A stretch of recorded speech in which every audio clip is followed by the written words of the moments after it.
Good morning, good afternoon, and good evening from wherever you are. Welcome to this very special discussion on mobilizing climate action as part of the Davos Agenda Week 2021.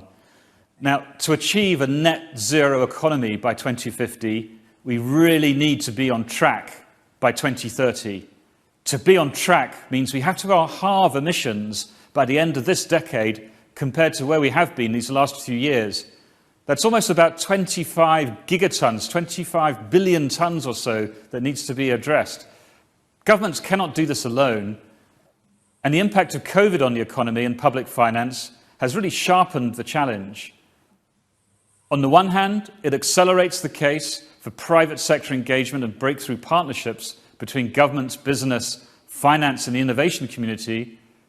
But on the other hand, it shows how we have the great opportunity to shape the economic recovery packages to also be climate smart, to get us on the right track to 2030. So we're at a pivotal moment in history. We know we have to do this by the end of a decade. We know by doing this in 2031, it will be too late.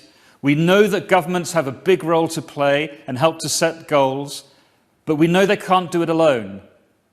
So this is what we're going to be focusing on in this discussion. We have the most incredible panel to talk about these issues and to talk about what is being launched here this evening. And I'm delighted to be here with the COP25 President, Carolina Schmidt, the Minister of Environment of Chile, the COP26 President-designate, Alok Sharma, the Executive Secretary of the UNFCCC, the UN climate body, Patricia Espinosa, the two COP champions from Chile, Gustavo Moniz, and from the UK, Nigel Topping. These are the people who are mandated by the UNFCCC and the COP host governments to trigger this real economy action at scale and to support the detailed negotiations. And to make it all come alive, we're joined also by two leading business figures, Christian Mumenthaler, the CEO of Swiss Re and the co-chair of the CEO Climate Leaders Alliance, and Gloria Fluxer-Tienemann, Vice Chairman and Chief Sustainability Officer of Iberostar Group, both of whom, I'm delighted to say, have been part of the World Economic Forum Young Global Leaders Programme. And to cap it all, we have the person who really does need no introduction, that is the Honourable Al Gore. So it's fair to say that we truly have a dream team with us from across government, the UN, social enterprise, global finance, business community and politics to discuss how to push for mobilising climate action ahead of the so important COP26. So let's find out more about these plans to mobilise breakthrough collaborations through to COP26 and beyond, and what the COP presidencies and champions are launching with us today. If you're watching this session on social media or the website, please do share your reflections under the hashtags #WEF21, #DavosAgenda, #COP26. And as part of this, the COP26 presidency, the UNFCCC, and the World Economic Forum and the climate champions are partnering to launch the Race to Zero breakthroughs. Okay, so let's jump in. We only have a short amount of time, so we're going to have to run at a fair old clip. So let's keep all our comments focused so that we can get everybody in. But to kick us off, I am so delighted to welcome the good friend of the World Economic Forum, Patricia Espinosa, who's the Executive Secretary of the UNFCCC. So, Patricia, we see that more and more governments are committing to net zero by 2050 in their national plans, which is a great achievement, and much congratulations to you and your leadership. But you also want to push things further. You want to link these government plans up with the wider business and finance community to create practical projects and accelerate this race to zero by 2030. Is that a correct understanding of the plan? Can you tell us more about why that public-private collaboration is so important? Patricia Espinosa, over to you. Thank you, Dominic, and thank you to the World Economic Forum for giving such an important focus to climate change. Climate change really the most important challenge facing humanity, existential challenge. It's not the most important, the most urgent one, because we know we are in this pandemic, in the middle of this pandemic, but it certainly is the one that is threatening the life in our planet into the future. And I'm very, very pleased to join this fantastic group of personalities and leaders in helping launch this Breakthroughs event. As you rightly say, Dominique, yes, collaboration, participation, full engagement of non-party stakeholders, as we call them in our process, but in a very significant way, private sector is absolutely crucial. As you rightly say, governments alone cannot do the deep transformation that is required for us to go further into a reality and a future with low carbon. So, of course, 2020 was a very challenging year for everyone, and the Race to Zero dialogues demonstrated, however, how entire sectors are already rapidly transitioning to a zero carbon future. So I'm very happy to be able to join today this launching of the breakthroughs. The Race to Zero story continues, and it continues to be strengthened with additional participants in these commitments. And that's very much welcomed. Why? Because, of course, the climate challenges remain daunting. The reach that the campaign has had is really incredible. The numbers are grown, including almost 1,400 companies and hundreds of cities and universities worldwide. The power and influence of this alliance of cities, regions, businesses, investors, and educational institutions, those who have committed to setting targets and taking sustained climate action, is remarkable. This is the largest ever alliance dedicated to achieving net zero emissions by 2050. And it serves as a model for all countries as they develop and implement enhanced national climate action plans. And I believe it sends really the strongest possible signal that climate action is needed and is possible now. And this is vital because we no longer have the luxury of time. Each day, each month and year that we delay implementing the Paris Agreement, we risk ceding our world to the consequences of climate change. So we must get back on track. And in this race to zero, really, if we are to succeed, we must raise climate ambition and climate action to levels that have been unachieved until now. So I really call on everyone, and I thank the WEF for the leadership in bringing together not only governments, but also business leaders, and helping us, of course, not only the UNFCCC, but also the presidencies, to expand this effort that really needs to reach all corners of the world and all areas of societies. Over to you, Dominique. Thank you.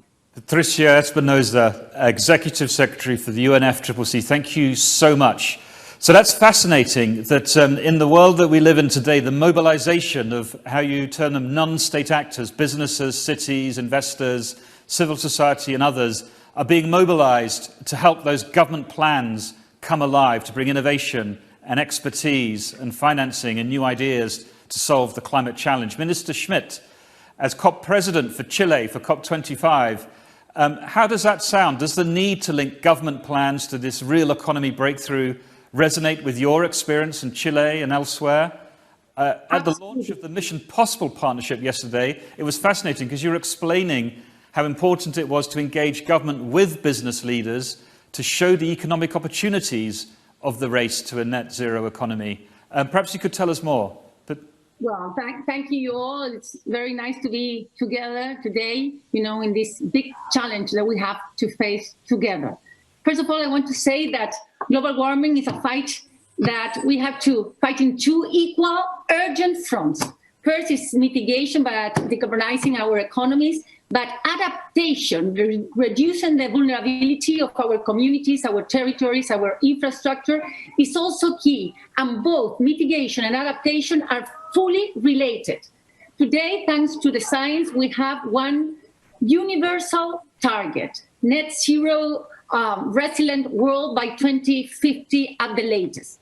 To reach this goal, in September 2019, Chile launched, together with the UNFCCC and the UNDP, the Climate Ambition Alliance for Carbon Neutrality and Resilience on 2050, bringing together for the first time states and non-state actors, business and investors, committed to reach net zero emission by 2050 at the latest, understanding that only working together with the private sector, we can foster the ambition loop to tackle the climate ambition to the level that we need. I want to be very clear in this. The private sector is not the problem of climate change. The private sector is part of the big solution to climate change. Bold government policies with the private sector innovation capacity, seeing an opportunity in a net zero economy, reinforcing each other and building a common path to a carbon neutrality and climate resilience is key. There is no company whose business model won't be profoundly affected by the transition to a net zero economy. Innovation is key. The sectorial breakthroughs being launched today are a concrete expression of the actions required to accelerate the transition towards a net zero and resilient world, as well as a powerful expression of the capacity to help activate the ambition loop that we need at the country level. Some sectors like electricity can abate emissions easily and are already in a good trend, but other sectors like aviation, shipping, trucking, steel, cement face bigger challenges with reducing CO2 emissions because direct electrification is technically not viable or too expensive. Green hydrogen is a solution for those hard to abate sectors. This is why in 2020, the high-level champions of Chile and UK with 7 leading companies launched the Green Hydrogen and Catapult Initiative to deploy 25 gigawatts of green hydrogen by 2026, a sign of confidence in the supply-based ability to scale up and reduce costs in the short term, showing that working together, really, we can make this much faster than we thought. Today, despite the difficult times we are facing with the COVID-19, net zero commitments have doubled during the global pandemic. And in some sectors, they have grown almost exponentially. This demonstrates clearly that companies, cities, states, regions, and investors across the world understand the challenges of climate change and also the business opportunities that are behind climate change. Governments of all over the world must understand that presenting ambitious NDC's contribution is not an unnecessary distraction from the COVID pandemic. On the contrary, ambitious climate action and mitigations and adaptation is the means to recover our economies after this pandemic. To be on track, NDCs can be the blueprints for unlocking investment, support job creation, expand green sectors, and help us build towards a healthy, resilient economy that we need for our planet. Climate change is the most severe challenge that humanity is facing this century. Fighting it urgently is a global ethical imperative. Working together is the only way we can win this race. Understanding that we can create value facing global climate change is, one of the most important things that we must do. Thank you. Minister Schmidt, thank you so much for that. This is fascinating, isn't it? I mean, for many who've been watching the kind of climate discussions over the years, we seem to be entering a new chapter of mobilization at scale, of a sprint to 2030, of finance, of business, of innovation, working with government to create those breakthrough collaborations that we need. We've been involved in the Mission Possible partnership, as I mentioned, which tackles some of those sectors that you were mentioning. But across the economy, all kinds of collaborations are needed. Alok Sharma, president of COP26 in Glasgow in November. This sounds all very exciting. You talked about having a new kind of COP. involving partnership and action between government and business. Tell us about that vision and how this race to zero might turn that vision into a reality and your hopes and ambitions for COP come November. Alok Sharma. Great, thank you, Dominic, and good evening, everyone from Addis Ababa. It's an absolute pleasure to join you and to be sharing this panel with some real champions for global climate action. And so happy to be here as part of this event. I think the momentum behind zero emissions is building. We've seen in the last year countries coming forward with their net zero commitments. And of course, I welcome what the new US administration has said in terms of action on climate change. And of course, I think as Carolina remarked, last year we also saw net zero commitments from business and local government double. And the race to zero membership increased to almost 1,400 companies, many of them very large companies, global companies. And that, of course, is in the midst of this global pandemic. But we know the reason for doing this is because such action is absolutely vital. And reaching net zero is essential if we are to meet the aims of the Paris Agreement and limit global temperature rises. And we all know that the science on the catastrophic consequences are clear if we do not. We've seen around the world increasingly extreme temperatures, rising sea levels, droughts, floods, other events, and of course, the resulting devastation on people and nature. But the progress that we are seeing to avert this crisis with these commitments to net zero is, of course, very welcome. And I want to thank everyone who has set out net zero targets. But we know that to achieve a net zero global economy, absolutely every single sector in business must play their part. And that requires us to cooperate even more than before and to coordinate our effort sector by sector. And we need to get each sector to a tipping point. And we must reach a critical mass where the transition to clean ways of working takes off and develops a momentum of its own and then rapidly becomes the norm. And that is why enhancing international collaboration is one of my key priorities as COP26 president. And it is why I'm absolutely delighted that we, alongside our brilliant high-level champions, Nigel Topping and Gonzalo Munoz, are launching the Race to Zero Breakthroughs today. They're both doing extraordinary work, and I absolutely applaud them for that. And the campaign shows that more than 20 major sectors, precisely how they can get to their tipping point, how they can reach that tipping point, and when they need to do so. And whether that is in the power sector, delivering 60% of renewable energy by 2030, or a fifth of top asset managers committing to align their portfolios with the Paris Agreement within the next 5 years. Now, these are rigorously researched targets. They're developed with sectoral experts, with business, with governments and civil society. We can all unite around these targets. And of course, each of these groups has a crucial role to play.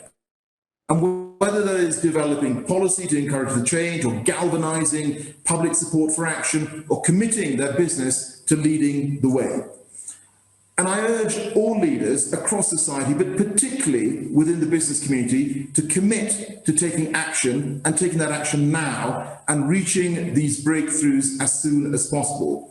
Because, and I think this is the good news, because if every sector plays its part and passes that tipping point within the next decade, we will see the global economy accelerate towards net zero by 2050, and thereby, of course, helping to make the Paris Agreement a reality and forging what we all want to see, a clean and prosperous future for our planet. We can do it. Let's go for it. Thank you. Thank you, Alok Sharma, and thank you so much for joining us from Addis Ababa. You're already on your tours around the key countries of the world to drum up the support for COP26. So this sounds like an exciting breakthrough. We're hearing about a campaign, an initiative to open up the climate COP agenda, to push more on these 20 key sectoral areas for real action, something that many, I would imagine, would be supportive if they're listening in. So perhaps there's a chance now to get a little bit more detail from the two COP champions who are helping the governments and the UNFCCC to do this. Gonzalo Munoz, Nigel Topping, welcome to you. And we'd love to hear a little bit more about how this is all going to work and what your plan is. I understand you also have a diagram that you'll be showing everyone, if that can be put on the screen for our viewers. But Gonzalo Muñoz, over to you. Thanks so much, Dominic, and of course, thanks to both COP presidents and our dear Executive Secretary, Patricia Espinosa. Myself and Nigel have this honor of being the UN High-Level Climate Action Champions, and mostly to connect the work of governments with the work of the so-called non-state actors.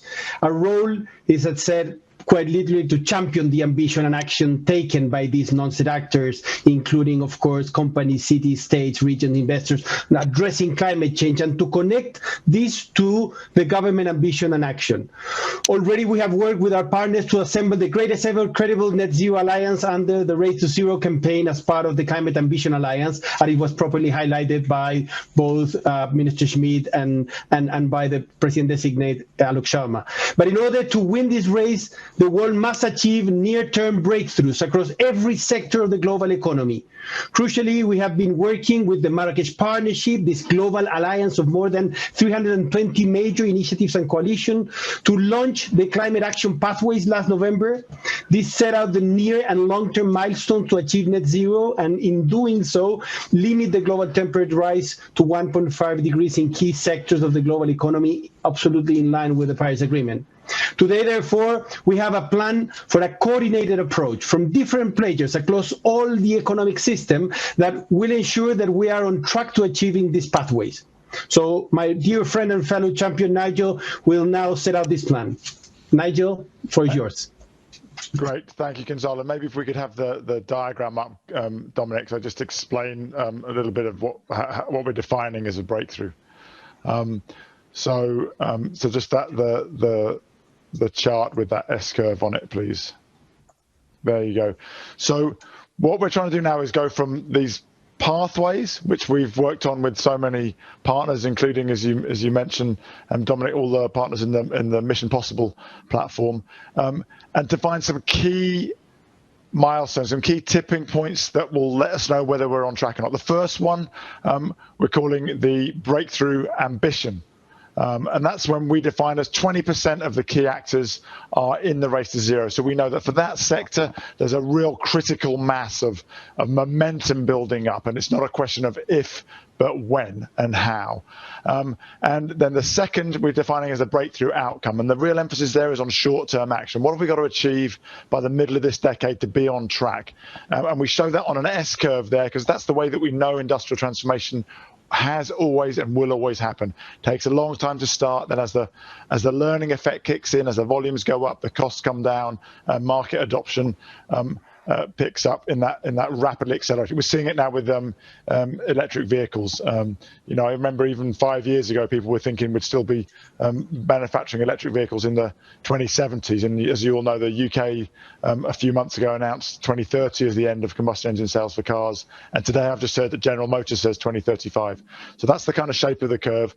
And what we're aiming to do for every sector of the economy is to reach that breakthrough ambition in the next couple of years. So by the time of the UN's climate stocktake in 2023, have every sector past that point, and then we're only focusing on reaching that breakthrough outcome. We're looking forward to meeting leaders from all sectors of society who are working on those breakthrough outcomes in Glasgow, and having that be the real focus of attention in the action zone, which Gonzalo and I will be convening along with the presidencies.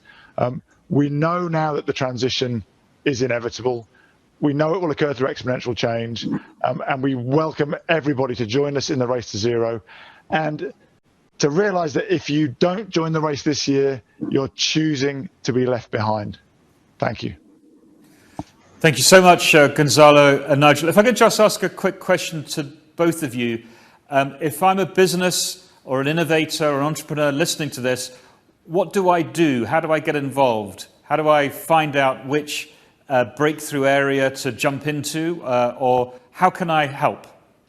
If you just search for Race to Zero, you'll find the website. We'll be putting all the breakthroughs up there today, and over the weeks and months ahead, there'll be more and more detailed signposting to all of the different initiatives in each sector, whether on the supply side or the demand side, or what investors and cities are doing, so that everybody can play their part in their sector, given their role to drive towards that breakthrough outcome. Fantastic. And in the same webpage, you'll find also how to join Race to Zero through the different coalitions and initiatives that are working with us. It's all about partnership and radical collaboration. All of those partnerships are there in the same webpage. Join, independent on which sector are you representing. You have a place here. Fantastic. So the systems change tipping point concept came across really clearly in that diagram, to get 20% involved in a breakthrough from a key sector, and it might just tip the rest. So let's test this out then. We've got some leading business figures with us. Gloria, let's start with you. You've been doing incredible things at Iberostar Group on climate and environmental action. So I guess the invitation to mobilize in partnership with others and with governments to show practical tipping point breakthroughs is music to your ears. How could you and the wider travel tourism industry and its value chains get involved, do you think? And what are the sorts of reactions that you have to this, this plan for mobilization for action on the route to COP26? Gloria, over to you. Thank you, Dominic.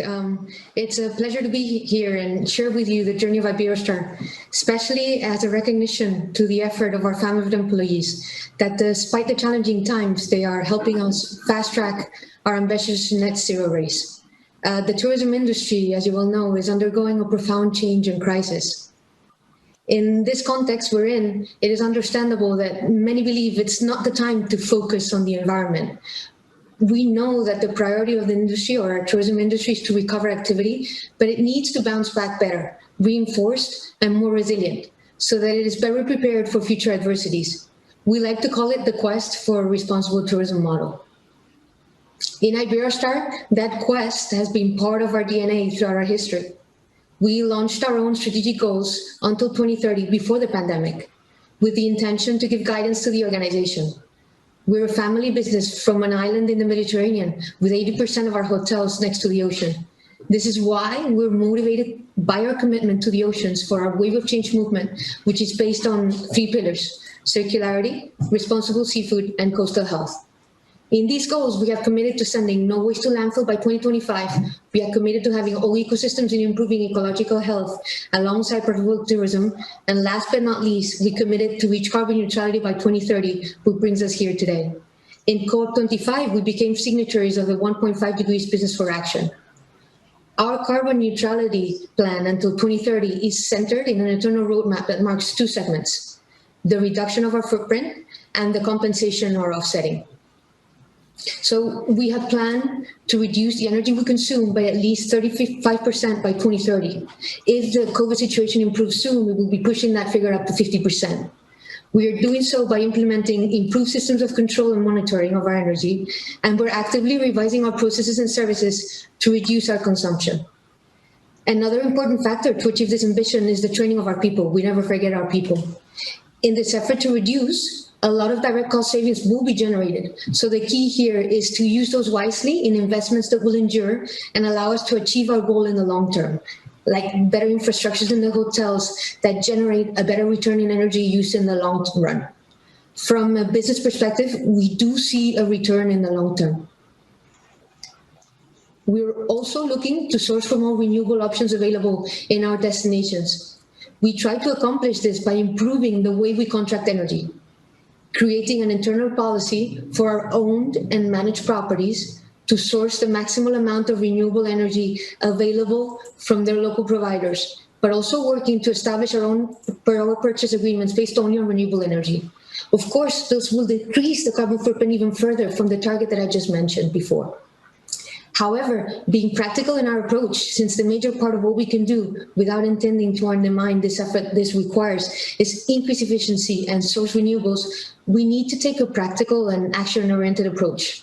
For that reason, Iberostar is preparing to still have a footprint by 2030. It's realistic. And that's why last year we launched our strategy to offset at least 75% of our remaining carbon footprint by protecting and restoring nature in our destinations. Why offset carbon emissions abroad when there's so much nature that is in need of protection in our own destinations where we operate? That way, we work towards increasing the resilience of our destinations for crises to come and involve the communities and countries that have helped us develop our operations, exchanging learnings and empowering all to take action. We know that a transition to net zero will not be possible without a massive collective action across the sector, as it has been mentioned today. There's only so much that we can do as an individual business. We need as much leadership as possible to fast-track climate action now more than ever. Iberostar wants to be part of that fast track, and that is the reason why we're actively collaborating with other stakeholders and businesses to create guidance for the sector and an exchange of best practices. My sister and I have specifically collaborated to create roadmaps for the sector as co-chairs of the WEF, Global Futures Council Sustainable Tourism Group, the High-Level Panel for Sustainable Ocean Tourism Action Coalition, and the WTTC Sustainability Task Force. In conclusion, overall, this race to zero brings many positive benefits to the table. It gives us satisfaction on an institutional and personal level that we're doing what feels right, what is close to our convictions. It increased the knowledge and control of our organization, which will surely help us be more efficient and more effectively adapt to the challenging times. It enriched the training of our people, motivating them towards new types of skill sets. And last but not least, it gave the organization a very strong purpose. Thank you. Thank you so much, Gloria Tienemann, the Vice Chairman and Chief Sustainability Officer of Iberostar Group.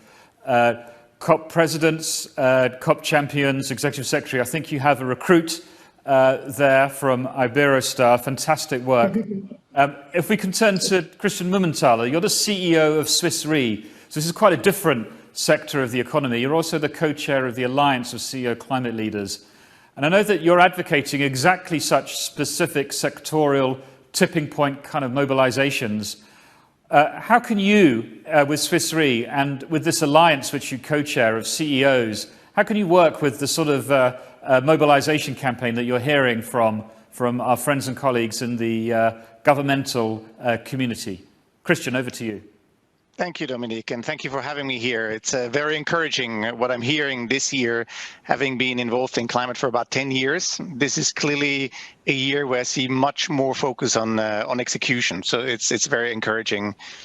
I'd say I'd go at the problem from two ends. I think if you look at the business community, the first one is the shareholder side. So Swiss Re and many insurers and pension funds are big asset owners. And so there's the Asset Owner Alliance, which is UN-led, the Net Zero Asset Owner Alliance.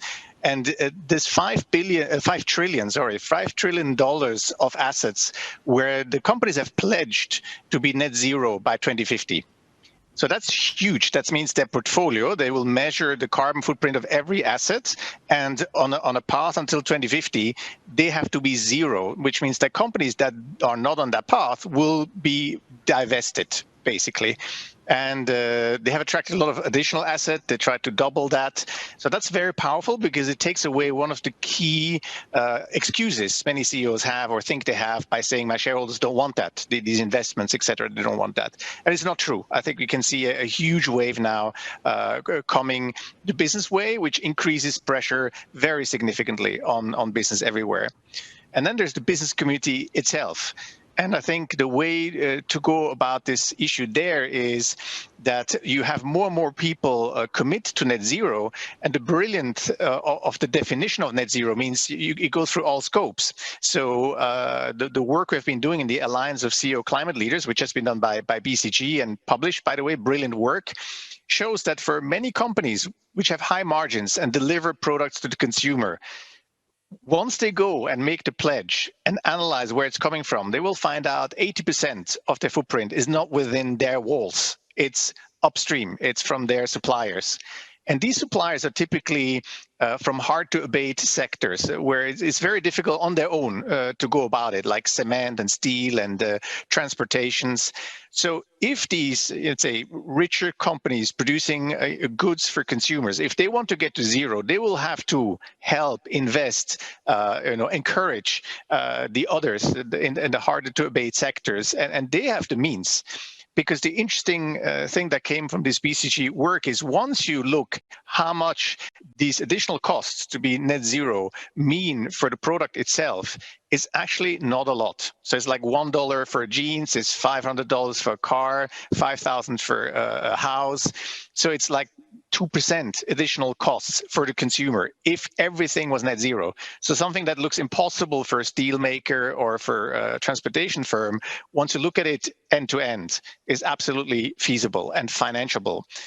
And therefore, in this alliance of CEO climate leaders, we have decided to start to look across the value chain, not just in our own sector, because a lot of people are already grouped in their sector, but look at it end to end and see what opportunities we have to encourage those who have the hardest tasks and maybe invest and commit to certain amounts of what we would take from them to also switch.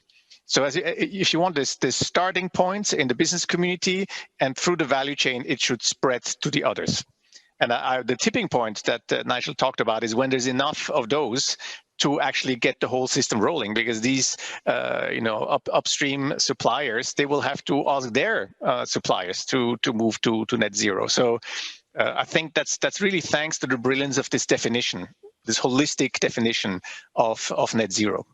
So I'm highly encouraged. We had a session today with 47 CEOs of this alliance. They are all pumped up. They are keen to show how much they're doing actually. The next 5 years, I think you see a lot of things being done. To be fair, it's the easier part of it. But I think we're going to have interesting figures to communicate for COP26.